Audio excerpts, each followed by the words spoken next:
imagine you're 5, 6 years old. Your favorite character on Sesame Street is Cookie Monster. And, why Cookie Monster? Not just because you love cookies. There's something awesome about Cookie Monster, and it's also about the character Animal, for example, in the Muppets, in that every time they come on screen, you know exactly how this scene is going to end, right? Like, there's no suspense at all about how the scene is going to end, yet you're so drawn to it. There's something so strange about this. It's like, it's the tension of just, he's going to eat those cookies. Like, no matter what else is going on, it doesn't matter. He's going to eat those cookies, and the question is just when and how. How, and how many, and how aggressively. Yeah, how aggressively. And so with Animal, it's the drums? Animal is the drums. Animal is it's like he's a jazz drummer or whatever, and it's like, and you just see him getting angrier and more frustrated, and the rage building up, and he's just going to go nuts at some point. So like these characters, I was fascinated with these characters, and I thought about this recently, and it was like, yeah, there's something about that, just that tension that builds of knowing what's going to happen, but then there's still this like thing, is this going to be the one episode that it doesn't happen? Like, is this going to be, there's something weird about that tension.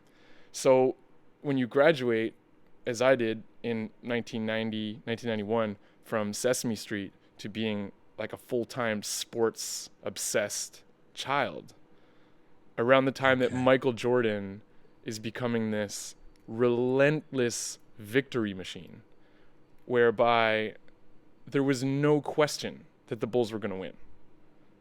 And it was just when and how.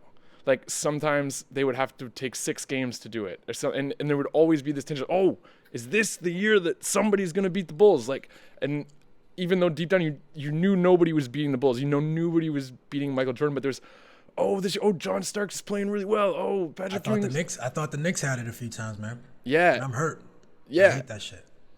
Yeah, but I think deep down some of us just, as soon as it would happen, as soon as Jordan would just go off in that game 6 and score 47 points and defend the other team's best player and destroy them,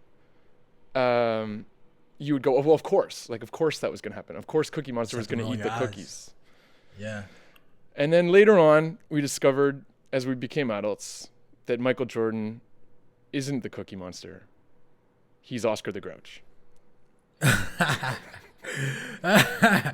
There we go. I like that, bro. I was like, where exactly are we going with this? I would have given anything to be Michael Jordan as a kid. Mm-hmm. And as an adult, the more I read about Michael Jordan and see Michael Jordan, the more I'm so thankful that I'm not Michael Jordan. Yeah. This is like a very unhappy man, from what I can tell. I don't see much real joy in this dude. His Hall of Fame speech will go down in history as probably the worst Hall of Fame speech ever. He tries to start out doing the typical Hall of Fame speech, gratitude kind of thing, thanking the people that helped him get there. But then he ends up just listing his grudges, like, because these are the real things that motivated him. And they're still alive in him. Like there's this rapper named Ghost Poet who says, life is too short to store up grudges, and life is too long to make no plans. That's kind of the verse. But it's like, you see somebody who's holding all these grudges, despite all their success, they can't let go of these things. And he brought, speaking of the getting cut from his high school team, like, other people, I think, would look back on that and like laugh, right? And be like, like, I can't, and look at me now, it's so crazy, how ironic, or whatever. This guy brought Leroy Smith, the guy who was picked. I don't even know how he knows who the guy was picked over him. I guess because usually it's like the whole team's picked, you're not on the team, whatever. But he somehow has identified the guy that was picked over him to be on the team, and this guy's name is Leroy Smith, and he brought Leroy Smith to his Hall of Fame induction ceremony. It's madness. And basically did like a, what's up now, dude? Like, where are you sitting? Where am I?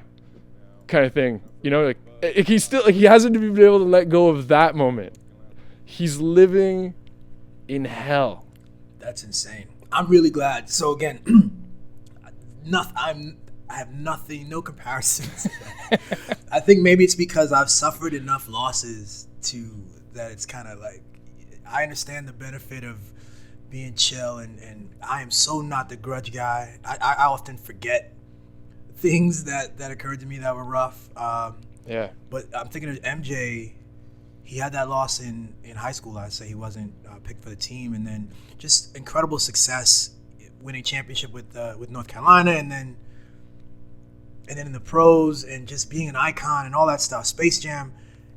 He knows, all he's seen is benefit of being that way. You know, when people think about MJ, I hate to compare him to Trump, but I think about people who a certain mindset is pathological, and you think about like how their lives have played out. They haven't had an example or a reason to consider another way of being. You know, it's just, this made me lots of money and gave me a lot of fame and success. And why else would I be any other way? Does that make sense? Yes, but I think Jordan, for me, is a story of like the multiple definitions of success. And when you read, like, ESPN, when he turned 50, did a special on him where they followed him around for a week and wrote this story. And there's a moment in the story where where somebody shows up to his house wearing Adidas or something, like wearing non-Nike sneakers, and he yells at them to leave the house, and Wow. and then calls up like a Nike rep and gets the guy to bring over Jordan sneakers and makes his friend put on Jordan sneakers. Like, this is like a real thing that happened, you know? And and I'm just saying, is this like this guy's successful? You know, like, this is his work, like, this is how he lives. Like, these are his priorities, and this is like the things that he, I don't know, that his reason for living. Yeah. I don't want to be like Mike.